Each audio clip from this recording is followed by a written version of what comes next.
Hello, hello, I'm Jessie and this is JessPeachee, and today I wanted to talk to you about a specific book, The Guinevere Deception by Kiersten White. Now you may have seen this in my January wrap-up. That's because this is one of the books that I read and I took a few notes and I wanted to talk about that today.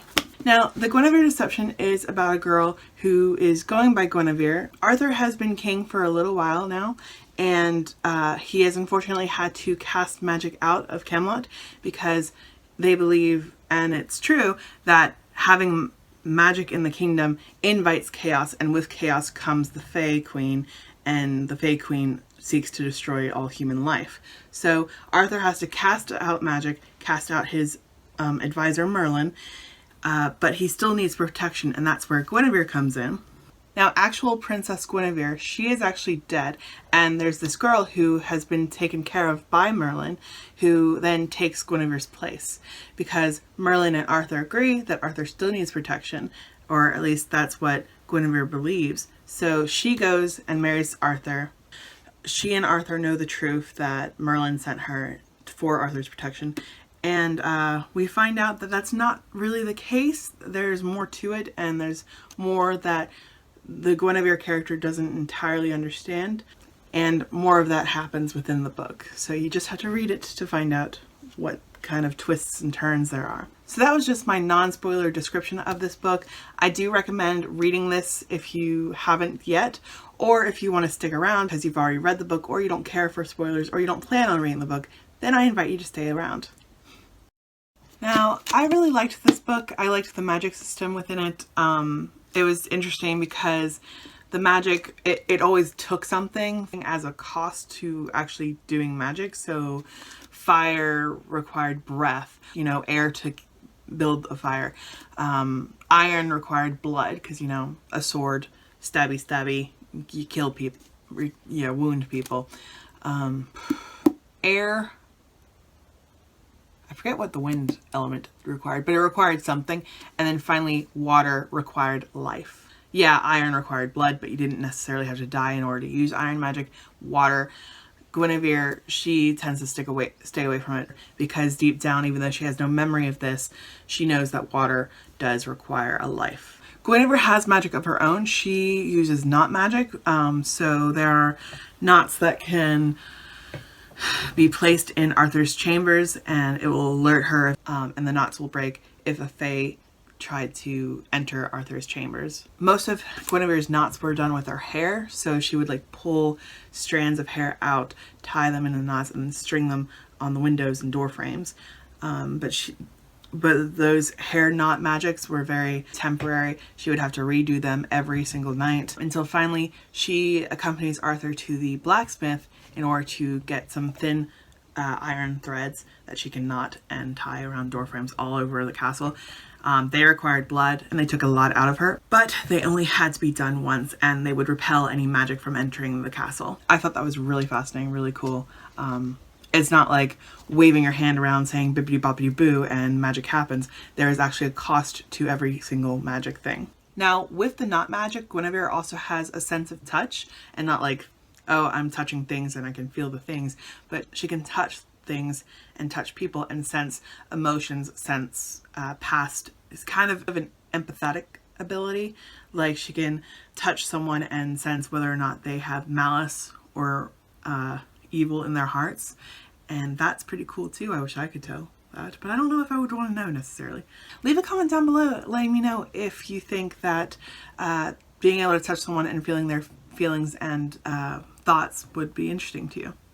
So I love Guinevere's magic. And like I said before, I really enjoyed the magic system. It's very organic. It feels very centered and rooted to the world.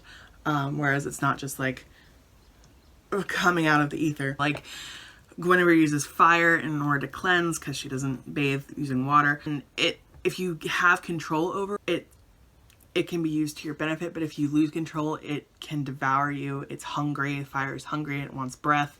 It would happily take life if you let it. Excalibur, Arthur's sword, is a void, is a darkness. Guinevere has this kind of aversion to it because of what she feels even from not touching it. So while Arthur is a comfort, Excalibur is actually a discomfort. So it's kind of a conflict between having the comfort of being around Arthur, of knowing he's protected, but also not wanting to be around Excalibur. What I liked in the book is you get some short little pages, maybe 2 pages of thought from this evil entity that we believe to be the Fae Queen. And she is always talking about the queen, not queen, which is referring to Guinevere. She's referring to the usurper, King Arthur. And she's always kind of clawing her way to the surface, trying to win over the hearts of man so that they can do her bidding. And I thought that was pretty cool. It's always dark and kind of spooky, kooky. And I dug that. For example, the lady will end him. Merlin will pay for what he has taken from the water. So that is also, so it's hard to tell sometimes whether that's Queen Mab, the Fae Queen, or if it's the Lady of the Lake. Either way, they're dark as hell. Don't want to be near them. These little this is going to be edited all kind of fucked up. These little chapters where we're hearing the Queen Mab or the Fae Queen, she almost seems like Gaia or Mother Earth because she's a creature of all living things. Like, my hands are the beetles that crawl on the forest floor. My children are me. My children are me and I am my children. So it kind of feels like Gaia. I thought that was cool as well. Different take on the Queen Mab story. At one point I wanted to draw fan art for this because I really enjoyed this book thoroughly. I gave it 5 out of 5 stars. So as I was reading this, I was also taking down what these characters looked like. Guinevere, or quote unquote Guinevere, because it's not really Guinevere.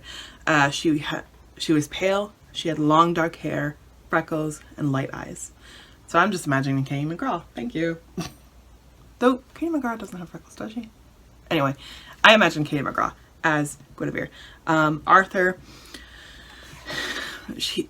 is described as carved straight from nature by the loving and patient hand, broad shoulders, trim waist, brown eyes, full soft lips, strong jaw, short like military standard haircut, and a simple silver crown.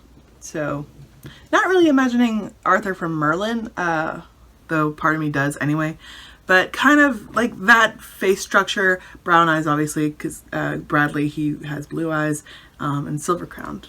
Yeah, simple silver crown. I could see that. I really want to draw them. And there are other characters too. There's Mordred, he has mossy green eyes, and there's Lancelot, but not the Lancelot we expect. She is actually a woman, and you sense kind of emotions brewing between Lancelot and Guinevere. You also sense emotions growing between Guinevere and Mordred, one of Arthur's already knighted knights. Knights. How many times can I say knights in this video? So as I said before, we do learn that not everything is as it seems from when Guinevere first comes to Camelot. It turns out Merlin sent her away not to protect Arthur, and Arthur knew this, but it was actually to protect Guinevere from the Lady in the Lake. And when Guinevere learns this, that she isn't there to protect Arthur, but she's actually there for her own protection, and because Merlin has lied to her all this time, she does lose her sense of purpose. She's confused. I'm like, what am I here for? Am I here to be a queen? I thought I was here as a protector, as a guardian, and I thought I was here to, if need be, sacrifice my life for Arthur. But it's just not that case. This is why this is not a review. This is a talk. This is a vomit up my thoughts kind of thing, because I'm bad at this. I am so sorry. But I hated Mordred's betrayal. Like, geez Louise. I should have seen it coming. Unfortunately, I did not see Mordred's betrayal coming. He seemed really honest and caring, and I should have seen Mordred's betrayal coming, because, you know, in the legends, Mordred does betray Arthur. He is the one that slays Arthur. But yeah, that's literally all I have to say. Like, this is the last page of my notes. So yeah, hope that was somewhat comprehensible, but I hope you enjoyed, and I hope to see you in another video. If you liked what you saw and you want to see more, definitely hit subscribe. Thanks. And honestly, likes and subscriptions are fine, but I just like interacting with people. So if you want to just leave a comment below, leave a few comments, I would be so grateful. I appreciate it. Thank you so much for watching. I hope you have a lovely morning, a lovely evening, a lovely afternoon, whenever or wherever you're watching this, and I'll see you later. Bye for now.